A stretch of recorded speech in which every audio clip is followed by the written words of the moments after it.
श्री स्वामी समर्थ. तर पहा, आज आहे अमावस्या. तर अमावस्येच्या दिवशी संध्याकाळी असा एक दिवा लावायचा आहे की त्यामुळे आपल्या जीवनातील जी काही संकटं आहेत, दुःख आहे, ते दूर होण्यास मदत होते. पितरांचा आशीर्वाद प्राप्त होतो. जी काही अडीअडचणी असतील, कोणते अडकलेले कामं असतील, तर ते मार्गी लागण्यास नक्कीच मदत होऊ शकते. त्यासाठी संध्याकाळी दिवा कसा लावावा, कुठे लावावा, त्याचं महत्त्व काय आहे, हे आपण माहिती करून घेणार आहोत. त्यासाठी व्हिडिओ पूर्ण पहा. यात जे काही मी सांगणार आहे तर त्यातला जो तुम्हाला सहज जमणारा उपाय आहे तो जरूर करा. अतिशय महत्त्वाचा आणि तेवढेच प्रभावी, अतिशय लाभदायक असे हे उपाय आहेत, म्हणून एकदा जरूर करून पहा. नक्कीच तुम्हाला त्याचे चमत्कार पाहायला मिळतील. तर पहा, आज अमावस्या.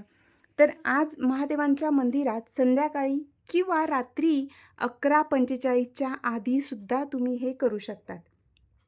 जर समजा तुम्ही हा व्हिडिओ उशिरा पाहत असतील, तर महादेवांच्या मंदिरात संध्याकाळी नाही शक्य झालं, तर रात्रीच्या 11:45च्या अगोदर एक दिवा लावायचा आहे. तर तो दिवा मोहरीच्या तेलाचा लावायचा आहे आणि त्या दिव्यामध्ये आपल्याला 2 लवंग टाकायचे आहेत. तर पहा, महादेवांच्या मंदिरात हा उपाय करायचा आहे. हा दिवा महादेवांच्या मंदिरात संध्याकाळी किंवा रात्री तुम्ही लावू शकतात. तर मोहरीच्या तेलाचा दिवा त्यात 2 लवंग टाकून लावायचा आहे. जी काही तुमची संकटं असतील, दुःख असेल, तर ते भगवंतांना प्रार्थना करायची, त्या दूर होण्यासाठी प्रार्थना करायची आणि त्यानंतर जी कोणती तुमची मनोकामना असेल, ती इष्ट मनोकामना पूर्ण व्हावी यासाठी महादेवांना मनापासून नमस्कार करा, प्रार्थना करा आणि त्यानंतर थोडा वेळ तिथे नामस्मरण करायचं आणि मग नंतर घरी यायचं आहे. हा झाला पहिला उपाय. तर हा दिवा आपल्याला महादेवांच्या मंदिरातच लावायचा आहे. त्यानंतरचं दुसरं, की अतिशय महत्त्वाचं, जो कणकेचा दिवा आपण बनवत असतो. तर त्यासाठी आपल्याला एक कणिकेचा मोठा छान दिवा बनवायचा आहे, की त्याच्यामध्ये व्यवस्थित वाती ठेवता येतील असा एक कणकेचा दिवा बनवायचा. त्यात 4 वाती लावायच्या आहेत. 4 वात ह्या लांब वाती ज्या असतात त्या ठेवायच्या. बऱ्याचदा काही जण असंही करतात, की 2 वाती ठेवतात आणि त्याची 2-2 टोकं जी असतात आजूबाजूची, त्या पद्धतीने 4 करतात. पण लक्षात घ्या, दिव्यामध्ये आपल्याला 4 वाती ठेवायच्या आहेत. 4 मुखी दिवा तर लावायचाच आहे, पण वातीसुद्धा 4 असायला हव्यात, 2 वाती नाही. तर 4 वाती ठेवायच्या आहेत आणि तो दिवा आपल्याला प्रज्वलित करायचा आहे.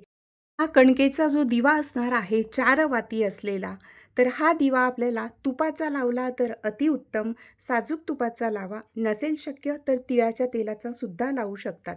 तर हा दिवा प्रज्वलित करायचा आणि तुम्ही राहतात तिथे जवळपास किंवा तुम्ही कुंडीत जर बेलाचं झाड लावलेलं असेल, तर बेलाच्या झाडाच्या जवळ आपल्याला खाली हा दिवा ठेवायचा आहे. हा खूप जास्त चांगला आणि प्रभावी असा उपाय आहे. दिवा हा कणकेचा घ्यायचा. शक्य झाल्यास कणकेचा दिवा बनवा. 4 वाती आणि त्यात तूप टाकायचं आहे. मनोभावे भगवंतांना प्रार्थना करा. बेलाच्या झाडाचं मनापासून नमस्कार करा आणि शक्य झाल्यास दररोजसुद्धा बेलाच्या झाडाजवळ दिवा लावायचा आहे.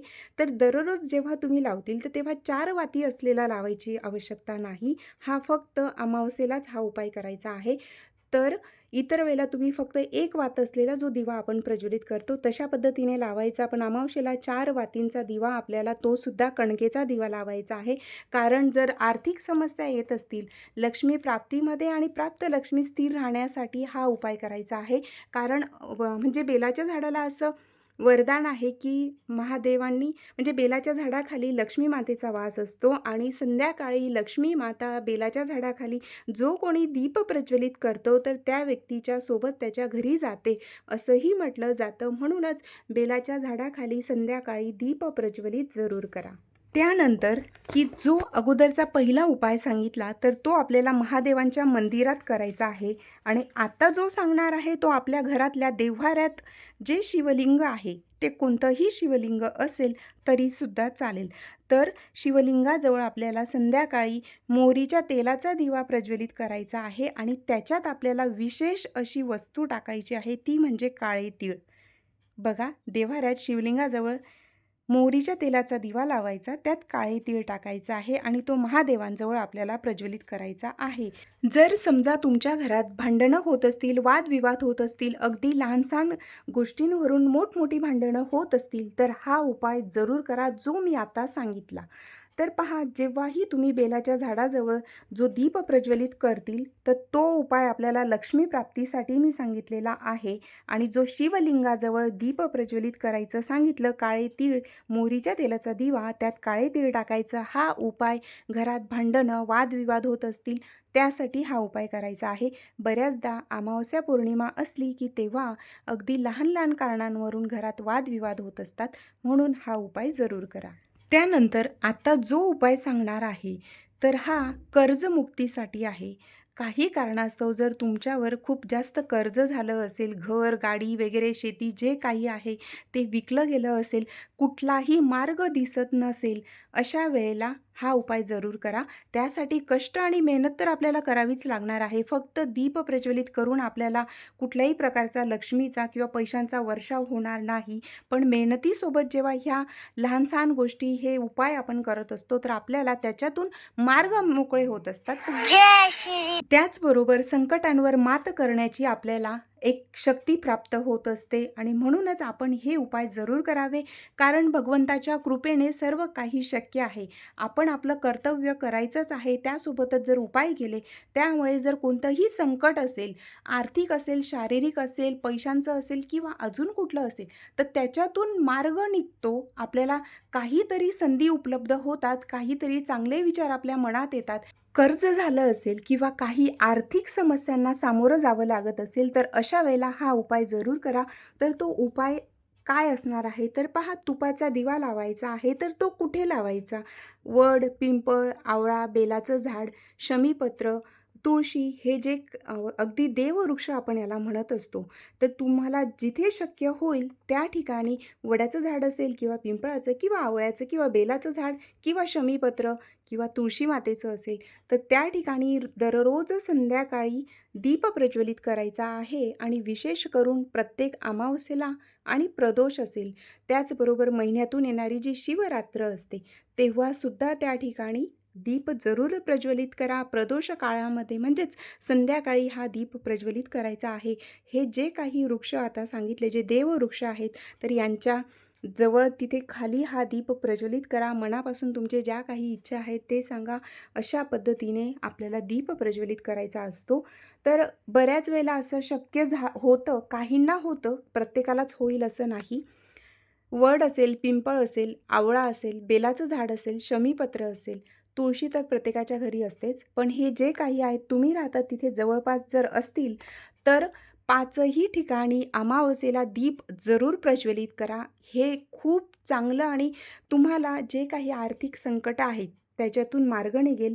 त्याचबरोबर जे काही पूर्वसंचित पापकर्म आहेत, ते नष्ट होण्यास मदत होते आणि अनंत पुण्याची प्राप्ती होते. म्हणूनच शक्य झाल्यास या 5ही वृक्ष जे आहेत, तर जे मी अगोदर सांगितलं, तर ह्या 5ही झाडांजवळ दीप प्रज्वलित करा. आणि नसेल शक्य 5ही ठिकाणी, तर जेवढ्या ठिकाणी शक्य होईल तेवढ्या ठिकाणी करा. अगदी एका ठिकाणी केलं तरीही चालू शकतं.